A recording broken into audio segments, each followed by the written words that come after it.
Assalamualaikum warahmatullahi wabarakatuh guys. Kenalin nih, kami dari kelompok 9 akan mempresentasikan hasil kerja kelompok kami yang berjudul Greenhouse Effect. Nah, sebelumnya kami akan memperkenalkan anggota dari kelompok 9 yang kece-kece ini ya guys ya. Dimulai dari Jati, Rashid, Dilan, dan Ivan. Selanjutnya kami akan masuk ke materi ya guys ya. Salah satu masalah terbesar dunia adalah global warming yang mengakibatkan banyak perubahan di bumi serta membuktikan bahwa terlalu banyak gas emisi atau gas buang yang terdapat di udara sehingga udara panas yang terdapat di dalamnya kesulitan untuk memantul ke angkasa luar. Adanya efek gas rumah kaca yang terlalu berlebihan pada atmosfer dapat mengakibatkan terjadinya pemanasan global. Secara global, Indonesia berada di urutan kelima dalam menghasilkan gas emisi atau gas buang sekitar 4,47%. Efek rumah kaca merupakan suatu proses penyerapan dan pembuangan energi radiasi dari gelombang elektromagnetik oleh gas-gas yang ada di atmosfer. Efek rumah kaca dapat menyebabkan energi dari sinar matahari tidak dapat terpantul keluar bumi.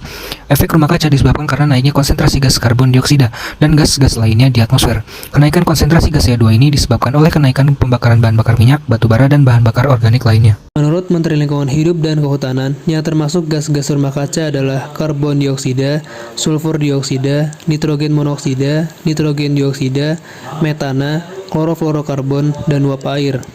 Karbon dioksida dihasilkan dari pembangkit listrik tenaga fosil, pembakaran kendaraan bermotor bertenaga fosil, dan pembakaran sampah.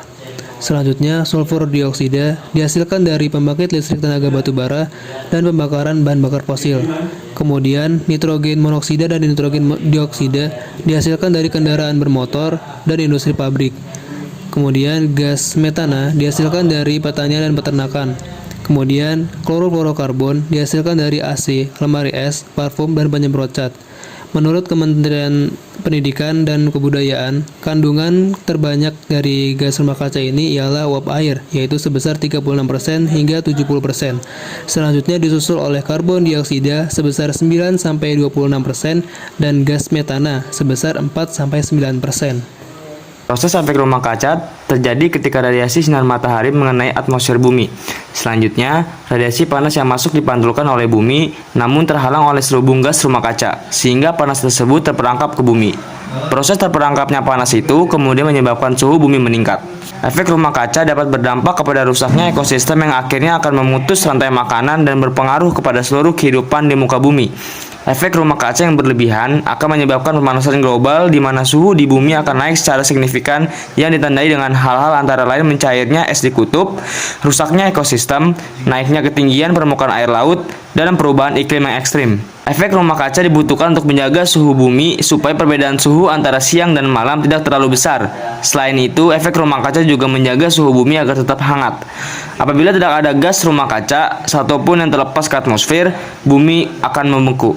Oke guys, kita masuk ke upaya mengurangi efek rumah kaca. Upaya yang pertama yaitu dengan efisiensi dalam bidang energi. Caranya yaitu dengan lampu yang tidak digunakan dimatikan, kemudian peralatan elektronik yang tidak digunakan tidak dalam posisi standby, dan memanfaatkan sinar matahari untuk penerangan.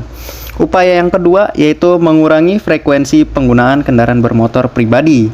Dengan cara apabila jarak kurang dari 500 meter sebaiknya berjalan kaki, kemudian menggunakan sepeda sebagai alat transportasi yang tidak memiliki gas buang, dan apabila jarak lebih dari 3 km bisa berbagi kendaraan atau carpooling. Upaya yang ketiga yaitu mengurangi penggunaan air minum dalam kemasan botol dan sedotan dengan cara membawa tempat minum sendiri dan bila memungkinkan menghindari pemakaian sedotan plastik.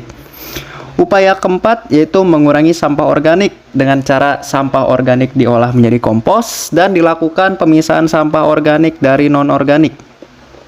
Upaya yang terakhir yaitu mengurangi penggunaan kertas, yaitu dengan cara pencetakan bolak-balik atau duplex, dan untuk dokumen berupa draft apabila tidak memerlukan kertas besi, digunakan kertas bekas untuk mencetaknya. Ada pula inovasi yang perlu dan dapat dilakukan oleh para pemangku lembaga swadaya masyarakat lingkungan.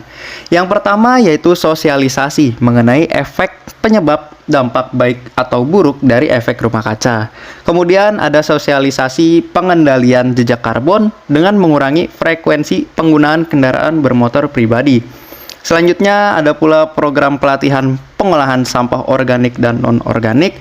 Dan yang terakhir membuat sebuah kampanye gerakan bebas kendaraan bermotor pada hari-hari tertentu seperti Car Free Day. Oke, mungkin cukup sekian pemaparan materi dari kelompok 9. Kurang lebihnya mohon maaf. Wassalamualaikum warahmatullahi wabarakatuh.